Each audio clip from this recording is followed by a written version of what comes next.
People underestimate how important it is to speak. And I remember specifically a few years ago when the virus hit. You guys all know the virus. Everybody was stuck inside and nobody was speaking to each other. And I don't know about you guys, but ever since that one moment, I feel like it's been so hard to get out and socialize. But it's scientifically proven that you're likely to get a better partner, make more money, and do so many different things by simply learning how to speak. So today, I'm going to teach you exactly how to speak like a pro and improve your communication skills by 92%. So a few years ago, this is all the way back to elementary school, I actually had a talent show. And for this talent show, I knew that all the kids were very shy to show their talent, except for me. I was one of the only kids in my class that was really willing to stand out, and I'm so grateful for that. So it was one specific day. There was a lot of girls in that class that I really liked. I had a crush on like every girl at that time, and I decided that I was gonna flex on everybody by bringing my guitar. So everybody was going through doing all of their talents, showing it to everybody, and I was just sitting there waiting with my guitar, and I knew as soon as I brought it in the class that everybody would look at me, and this is exactly what happened. So as soon as I brought the guitar in, there was one other person, one other kid who was kind of similar to me, not really, just only in the fact that he also brought a guitar, and everybody was staring us down, specifically the girls, because I don't know about you guys, but back then playing the guitar was literally just the ultimate key to getting any girl you wanted. So I was sitting there waiting to play, and everybody was looking at me. And when I was watching all these other kids do their talents, I remember my one friend going up to the front of the class, and he was talking, showing his talent. I don't even know exactly what it was. I think it was some like item that he brought from home. He was showing how he could do like cool tricks with like a skateboard thing, but he was really shy, and he was actually shaking. I remember he was sitting in front of the class, and he looked like he was about to cry because he was that nervous in front of people. And I was so glad in that moment that that wasn't me, because I've never really been shy or had cared about this. So soon after it was his turn, there was one other person before me, and it was the other guy with his guitar. So he goes up, and I've never heard him play before, by the way. I just saw that he was there. So he goes up to the front of the class, and he starts playing. And I'm not going to lie, it was really bad. No hate to this guy, but it was horrible, and everybody started laughing at him. And considering that I was the next one up, this is making me worried. Like, what if I mess up? What if I do the wrong thing? Like, what's going to happen to me? So I'm sitting there waiting, and all the girls were laughing. Specifically, this one girl I sat next to, I had a really big crush on her. She was literally tagging me, like, on my arm, like, hitting me like this and pointing, like, laughing at him. And I felt horrible for this kid, and he was unaware. He didn't seem to notice. So the first kid was really shy because he noticed everyone. He heard everybody in the back of his head, I guess, talking, when in reality, it wasn't even bad. Like, his little talent show thing was completely fine. But this kid was the total opposite. He was just so unaware. He had no idea what was going on, and that everybody in the class was completely making fun of him. So now it was my turn to go up. I grabbed my guitar, and I tried to think. By the way, I had no plan when I came here. I literally had no plan to play anything specific. I was like, I'll just play one of the random things that I know how to play. So I go to the front of the class, and I actually did really good. Like, I did very good, and all of the girls noticed. Everybody in the room noticed. I got a big round of applause. I was the only student of the class to get a round of applause, and I felt so good about myself. Now, the only reason that I was even able to do this in the first place is because I had the charisma to go up and actually, I guess, show off my talent. I wasn't scared of what other people thought. Even if I did happen to mess it up, that was okay. Now, ever since this virus happened, or just honestly, a lot of people ever since they were born have never really been able to speak. They've been too shy, and they've had certain issues, and this is what represents that. This is somebody's neck. I don't know if you can read my handwriting. It's really bad. But imagine you have a ball in your throat, and you have to get it out. This is something that resembles what I'm talking about right now. Now the question is, what are you going to do to get this ball out of your throat? Now the issue and the reason that this ball is here is not that you can't speak. Of course you can talk. If you were to go sit in your room completely alone, you would be able to talk for literally hours on end without having to stop. Now the issue is your lack of confidence. Why are you not as confident as you should be? Well, the answer is usually pretty simple, but there's a few things that you can do to actually build your confidence. Number one is simply just listening. So when it comes to speaking, a lot of it is not actually about speaking at all, but actually the listening part of it and the things that you do when you're not speaking. So the question is, how do you become a better listener? Well, it's actually scientifically proven that if you take pauses in the middle of your speech, you just wait. You hear things and then you pause for a second. Just let the silence fill the air. It's not such a bad thing. When you let the silence fill the air, number one, it shows the person that you're talking to that you actually are listening to them.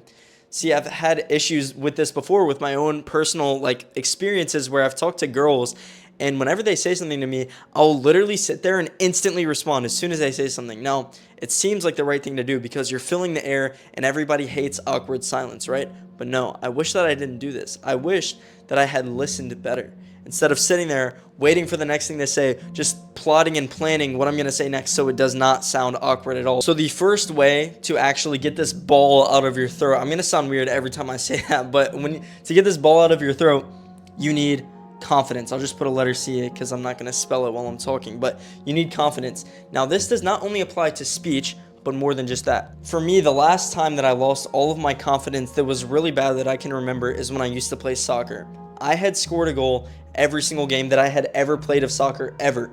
I scored a goal. I played for about a year and a half at this time. Every game I was known as the kid who was going to score and I was going to help my team win.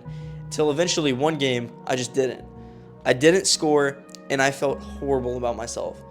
I remember going on the pitch on the field, depending if you're from America or England, whatever. I was on the pitch and I kicked a goal.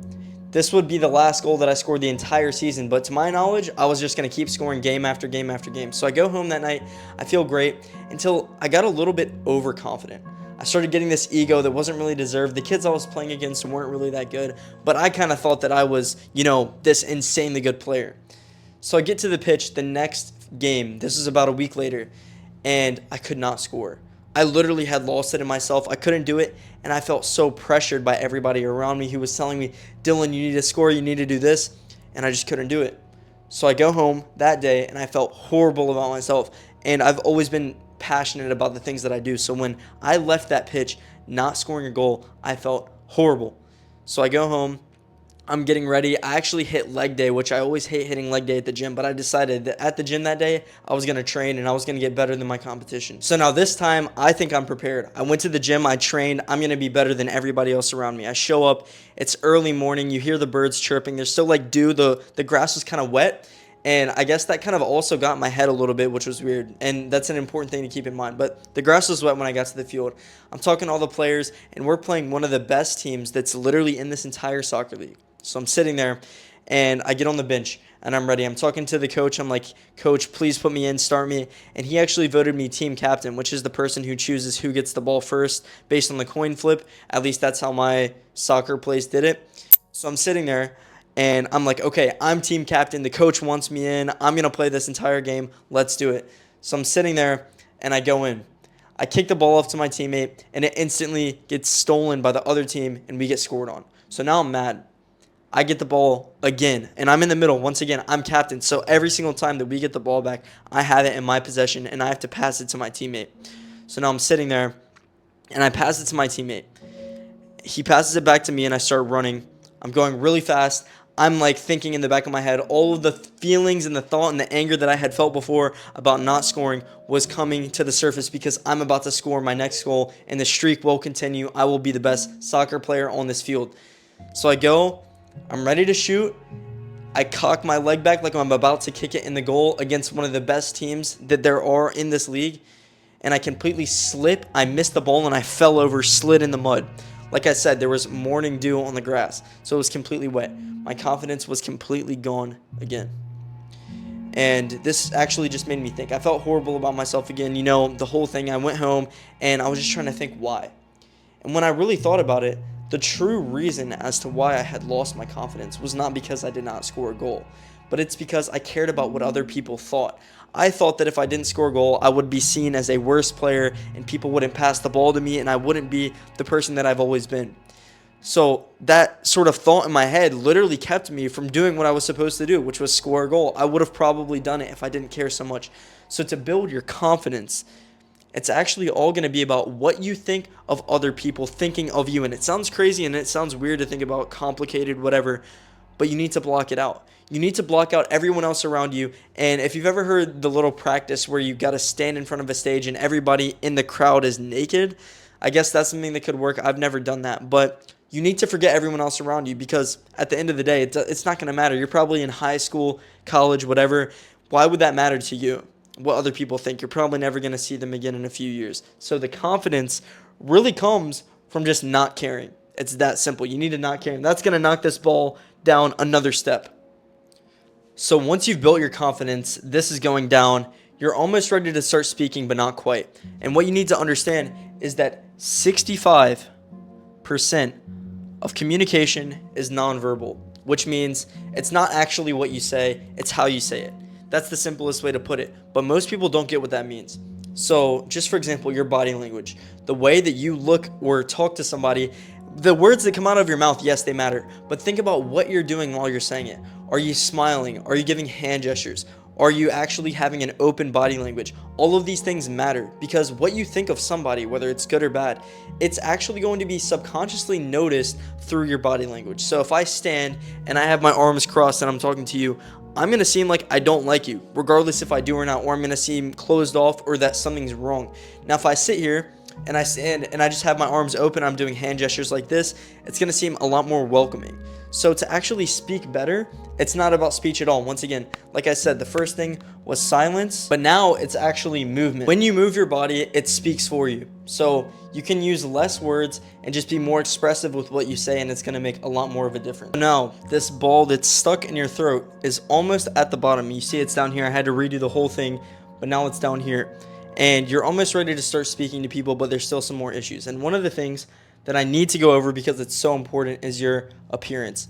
So growing up, I used to have zero confidence in myself. And by the way, this directly applies to confidence once again, but it's slightly different.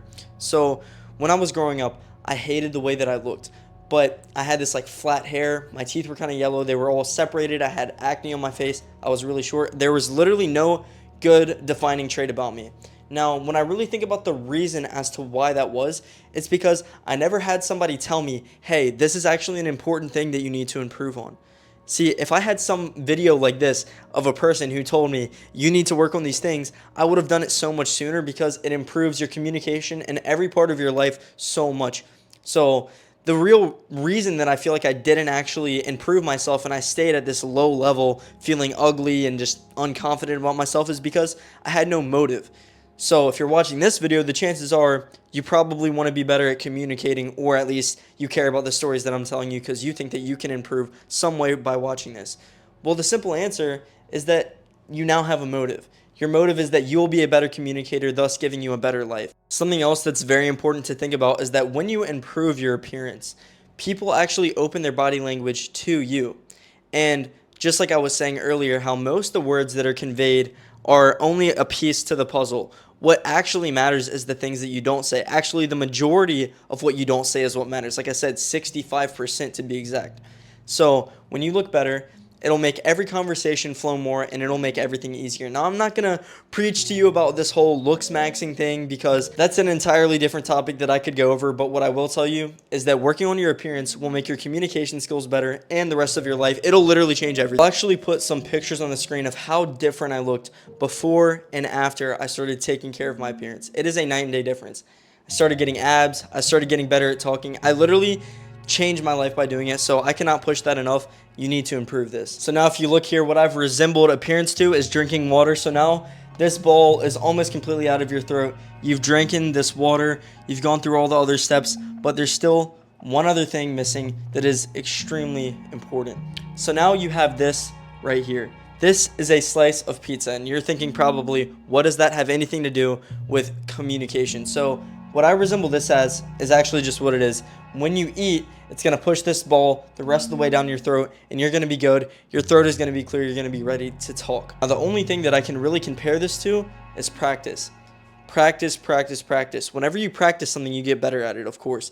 But so many people lack the practice of actually just speaking and communicating with people.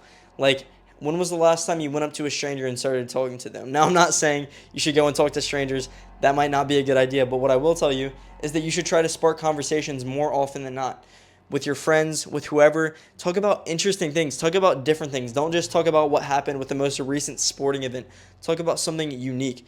This will improve your communication, allowing you to have better talks with people. And like I said, overall improving your life. Me personally, this is my practice right now, talking to a camera. I've been doing this for about, I don't even know, like not even a full year now, and I've gotten so much better than I have been, and I guarantee that I'll look back on this video in a year and think, wow, my speech was horrible.